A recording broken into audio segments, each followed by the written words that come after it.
Let's move on to our next speaker, which is Dr. Dave Nichols, who's basically a living legend in the world of psychedelic science, right? So he can make your way up as I'm introducing you. He's been studying psychedelic pharmacology since 1969 at Purdue University and is now Professor Emeritus at Echelon School of Pharmacy at UNC Chapel Hill. Did I say that wrong? Yeah, no. And I think when Raymond sent me the write-up of his introduction, he called him a titan, a true expert, as he's researched and created untold unique psychedelics yet to be studied.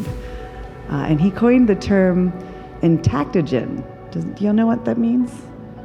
So it comes from the Greek, apparently, and it means to touch within, which kind of sums this up, right? Yeah. He is the founding president of the nonprofit Hefner Research Institute, which helps fund psilocybin research around the world. And recently, he did an interview with Raymond on the Pearls YouTube channel. So if you're not signed up for that, please do. And with that, let's give a big round of applause. Such an honor to have him here tonight. Dr. David Nichols. There you are. Thank you.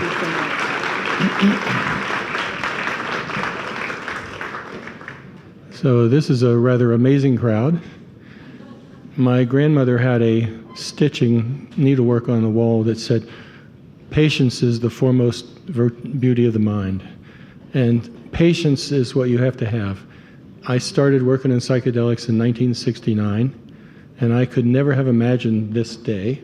We're not there yet, but I would encourage you to be persistent and be patient because it will pay off. I was doing research at Purdue. It was actually funded by the National Institute on Drug Abuse, and I was one of the few people in the world that was studying the chemistry and pharmacology of psychedelics and entactogens. And I felt fairly privileged. Nobody at Purdue knew really what I was doing. They just knew I was getting grants and I was a good teacher. But I was kind of a mole in the system, I guess. Anyway, I made the MDMA that MAPS used for their phase 1 and 2 studies.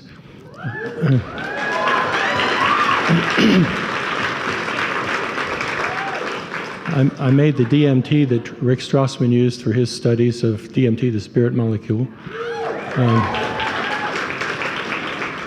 I made the psilocybin that was used at Johns Hopkins for their end-of-life studies.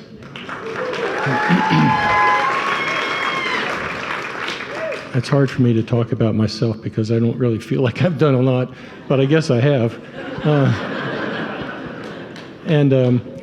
When nobody was doing clinical research, I couldn't give drugs. I had graduate students that ate some of my drugs, but I couldn't do that officially. And no one was doing clinical work, and I got together a bunch of guys and said, let's start a foundation to support clinical research. So we started the Hefner Research Institute. Arthur Hefner was the German scientist that identified mescaline in peyote in 1898. And he had an MD and a PhD in chemistry and pharmacology. So we started that. We raised $10 million. We funded Charlie Grobe's study of psilocybin in end-of-life patients that was published in 2011. We funded the studies at New York University and Johns Hopkins for end-of-life studies. We funded the Bogenschütz studies at University of New Mexico and New York University looking at psilocybin-assisted therapy for alcohol use disorder. And so it's happened. I never thought it would happen, and a woman asked me years ago, what do you see as the future for this field? And I said, I don't know, probably someday long after I'm dead, you'll be having a midlife crisis and your physician will send you down to speak to a shaman/psychiatrist, and he'll give you a psychedelic session and you'll get a new perspective and get your life back. She said, oh my God, you think you'll be dead by then? And I said, probably, and I probably will be. But I said, as long as the vector's pointing in the right direction, I'll be happy. And the vector's pointing in the right direction.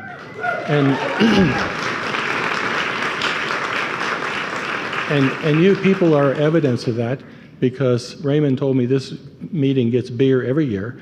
There's more excitement. It is a breakthrough in mental health. It will be a breakthrough in mental health when the politicians get out of the way.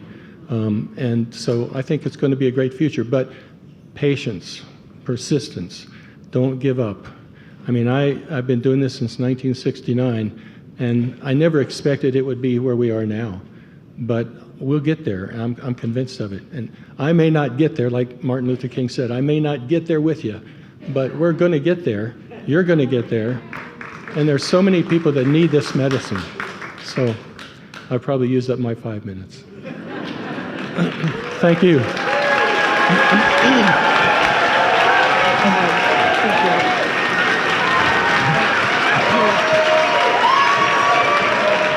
Turn around.